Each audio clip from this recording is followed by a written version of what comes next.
Is this true, General Magsalos? In accordance with what I got, nagpasok ka ng 38 caliber dito sa kongreso ito? Saan galing yung baril na dala mo sa bahay ninyo? Ebidensya po yun, sir, na ako ang may Hindi mo custody. naman sinasagot yung tanong ko eh. So, umaattend po ako ng hearing. Kaya naisipan ko na pong dalhin doon kasi hindi na po ako makauwi sa bahay. Actually, nakalusot sila sa sa entrance. But nung dinadala na sila sa detention, doon nakuha yung 38 caliber. Yes, Major Magsalas. May nakuwang 38 caliber Negative, Mr. Chair. nung last hearing. Mr. Chair, hindi po ako yun, Mr. Chair. So hindi ikaw yung may dala ng 38 caliber. Wala po, Mr. Chair. So we are inviting our LSB para to find out Yes, Mr. yung veracity ng report. So sige, you are raising your hand. Mr. Chair, Yes, go ahead. ako po yung yung nagdala ng caliber 38. Bakit may dala ka ng Ebidensya po yun na pine-present po sa court kasi under po yun eh. you are Desden, right? Yes, Your Honor. Why did you bring a gun in the House of Representatives? Kahit kami mga congressman, hindi kami nakakapagdala ng baril dito. But you, I invited a resource person to bring a gun inside the House of Representatives. Ha? Bakit ka nagdala ng baril dito? Kahit nasabihin na natin na yun ay ebidensya.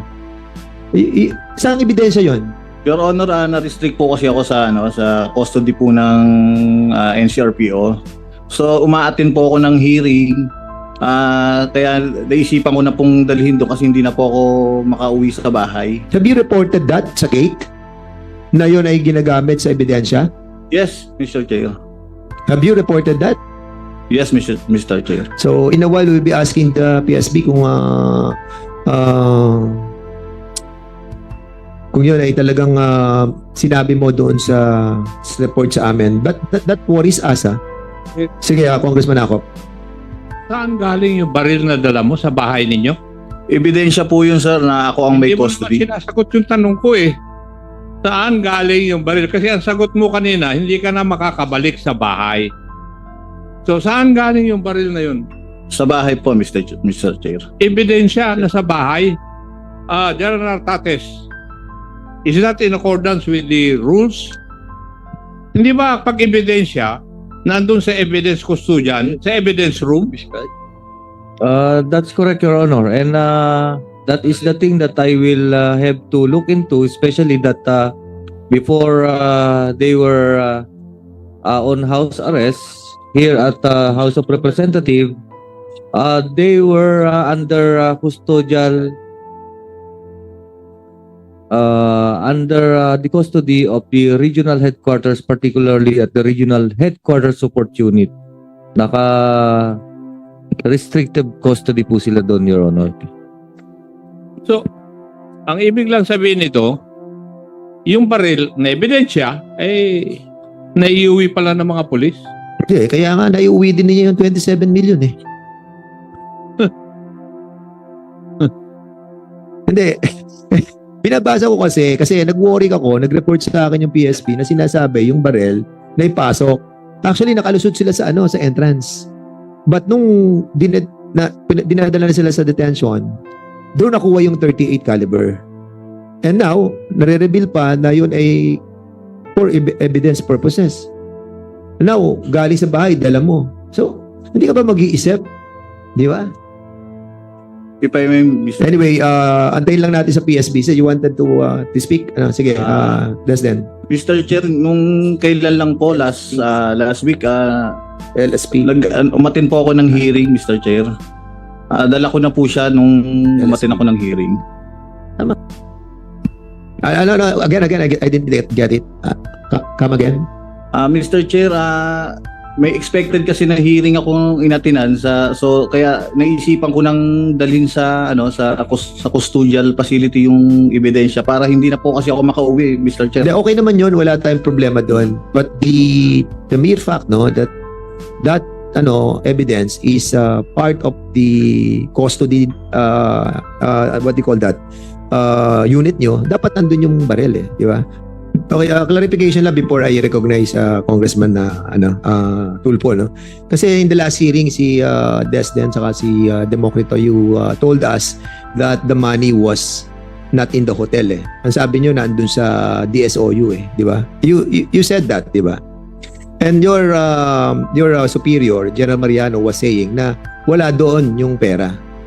So now, I'm asking you, asan yung pera? Democrito.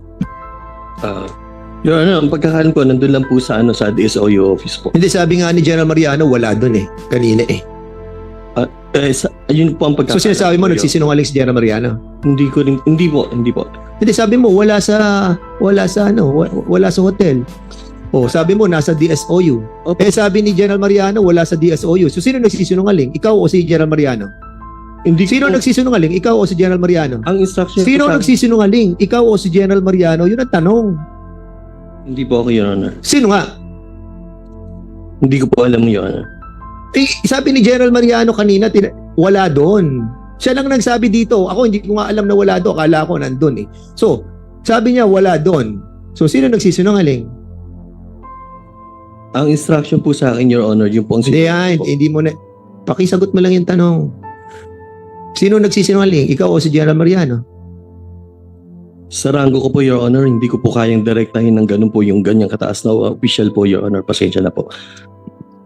So, ikaw nagsisinungaling? No, Your Honor. Desden. So, wala yung, Yes, wala doon sa kay General Mariano, wala sa DSOU, wala sa SPD yung pera Sabi nyo, nandun.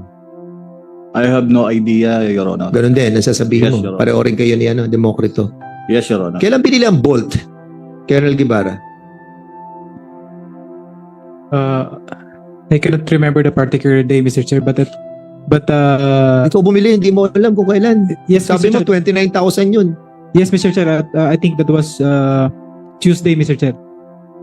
On that day, if I may recall, Mr. Chair, that Bakit mo binili yung Bolt? Para doon sa pera may paglalagyan. yes, Mr. Chair. Okay. So, kung wala pa ang Bolt, saan nilagay ang pera? That was I instructed them to put it in the investigation room.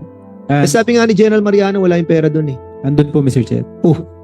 Sino nagsisinungaling? I Ikaw o si General Mariano? I don't know, Mr. Chair, but my instruction was to put it in the investigation At ang room. sabi And ni it was General there. Mariano kanina, pati ang 4.6 wala doon sa It was there, Mr. Chair. Okay. So sino nga nagsisinungaling? I'm just stand on my own, Mr. Chair. I'm telling what's my personal knowledge to, but I cannot point finger kung sino nagsisinungaling, Mr. Chair. But I am speaking on myself, Mr. Chair, that it was there, Mr. Chair. Okay, we have given you the chance, Sinasabi Yes, Mr. na namin Chair. sa inyo, We have given you the chance. Now, the chair would like to recognize Congressman Deputy Majority Leader Erwin Tulfo. Thank you, Mr. Chair. In reality, Mr. Chairman, I think all these people are lying to their teeth. Kahit napitpitin mo pa yung agbols na mga ito, hindi aamin ito because they want to save their faces. But anyway, I just want to have one question before I will make my final statement, Mr. Chair. Okay, go ahead, I will Congressman. address this to Major General Nartates. Sir, ano po yung standard operating procedure ng chain of command? Like Colonel Guevara, alam niya na mali yung instruction ni General Mariano, who is his superior. What will he do next? Kung alam mo na mali yung instruction sa'yo ng superior, will you go to the higher level, to the next ranking officer, a higher than General Mariano? Can you tell us, please? Can you enlighten us all here? Tama po yun, Your Honor. Kung merong utos na illegal or merong utos na in conflict with the certain policies or procedure, ay dapat magreklamo siya either sa superior officer niya, direct superior, or he can go up. No, Superior Officer General Nartates is Superior Officer niya, General Mariano, dahil andes sa DSOU, tama? So, meaning to say, mali yung instruction sa kanya ng General Mariano. Pwede ba siyang dumiretso sa iyo o sa deputy mo, deputy head ng NCRPO or sa iyo mismo? Pwedeng dumirekto sa akin or sa mga kasamahan ko sa regional headquarters, Your Honor. Alam naman po ito, General Nartates, na lahat ng mga officers natin ng PNP, pagpasok po nila sa service, ito po yung tinuturo, yung chain of command. Tama po ba? Tama po yun, Your Honor. But in cases na ganito, na involved mismo ang iyong superior or direct commander, pwede kang pumunta sa level ng next level after your commander, Your Honor. Pwede ka rin hindi mo nasundin because alam mo na mali yung instruction. Tama po ba? You won't get in trouble if you don't follow that order. Tama po ba, General Nartates? Tama po yan, Your Honor.